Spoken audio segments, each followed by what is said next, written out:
जोंनि सालबारि कनस्टिटुएन्सियाव दिनै बुनमाजा प्राइमारि हिसाबै जोंहा कुसियाकान्दा गामियाव जयनिं प्रग्राम जागासिनो दं। दा सोलिगासिनो दं जयनिं प्रग्रामा।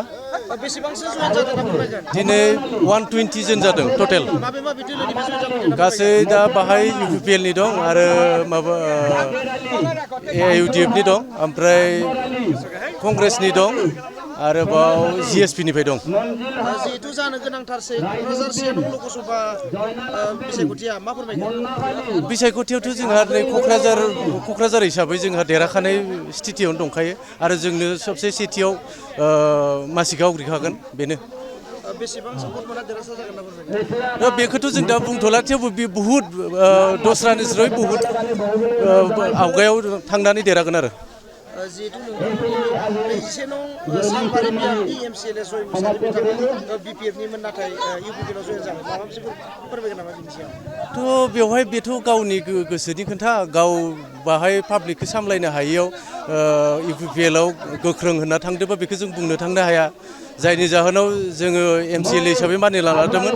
दा खिन्थु बिथाङा जोंनि दोलोनिफ्राय UPPL आव बास्लायबाय। थ' बास्लायनायाव बिथाङा माबायदि पाब्लिकनो मावना होनो हायो बे गावनि खोन्थासै। थ' जोंहा बेवहाय बुंनो गोनां जेबो गैया। बिथाङा जयेन जाहैनायाव माबा मोनसे रहस्य दं होनना फोरमायगोन नामा? सरि? बेवहाय माबा मोनसे रहस्य दं होनना फोरमायगोन नामा? बेवहाय बे जयेन जाहैनायनि रहस्यखौथ' जों जेबो बुजिला। जायनि जाहोनाव बिथाङा माखौ मोजां मोननानै थांदों बेखौ जों बुजिया। आरो BPF दोलोआनो गोख्रोंखा, BPF खौनो जों दा लानानै सोलिगासिनो दं आरो फैबाय थानाय समफोराव जोंहा BPF आनो सरकार दाफिनगोन।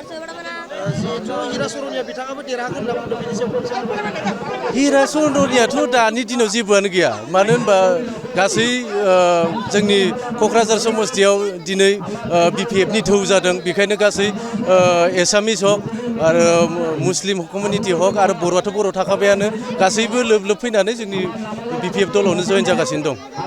BPF ক যোগদান হোৱাৰ কাৰণ এটাই, আমি ধৰক GSP ত আছিলোঁ, GSP ৰ পৰা BPF ত আহিলোঁ। GSP ত আমি এক্টিভ ৱৰ্কাৰ আছিলোঁ। MP ৰ লগত হীৰা শৰণীয়াৰ লগত একেলগে বহি খোৱা লোৱা কৰা মানুহ। কিন্তু শেষত যাই কি হ'ল, MP আমাক চিনিব নোৱাৰা হ'ল। আৰু আমাৰ যিটো উদ্দেশ্য লৈ আমি হীৰা শৰণীয়াৰ তাতে গৈছিলোঁ বা GSP ত কাম কৰিছিলোঁ, সেইখিনি আমি 1 টকাৰ উপকাৰ পোৱা নাই। সেইখিনি আমি ৰাইজক শান্তি দিব পৰা নাই। ৰাইজৰ ওচৰত যিটো কাৰণ লৈ বা যিটো আশা লৈ আমি ৰাইজৰ ওচৰত যাই ভোট খুজিছিলোঁ, ভোট দিছিল ৰাইজে আমাৰ কথাত, সেইখিনি আমি ৰাইজক শান্তি দিব পৰা নাই। আৰু বাকী যিটো UPPL আছে, UPPL আৰু BJP এইটো একেই, কাৰণ সিহঁতে এটাই বুলি ক'ব পাৰোঁ। UPPL BJPয়ে আমাক যিখিনি মুছলিমৰ কাৰণে কৈ আছে যে ইছলাম আমি শেষ কৰি দিম।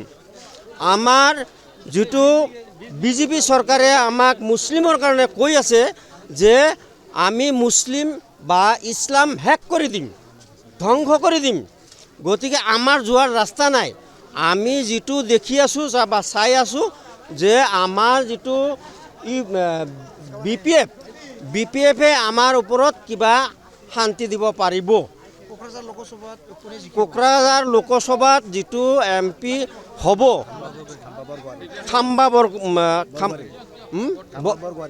খাম্বা বৰগোহাঁই, তেখেতে খুব ভাল মানুহ বুলি শুনি আছোঁ বা জানি আছোঁ। তেখেতৰ ওচৰত আমাৰ এটাই অনুৰোধ, আমি GSP ভাঙি, আমি UPPL ভাঙি আমি এই BPF ত যোগদান কৰিলোঁ, যাতে তেখেতে আমাক যাতে শান্তি দিব পাৰে। এইখিনিয়ে আমাৰ কথা।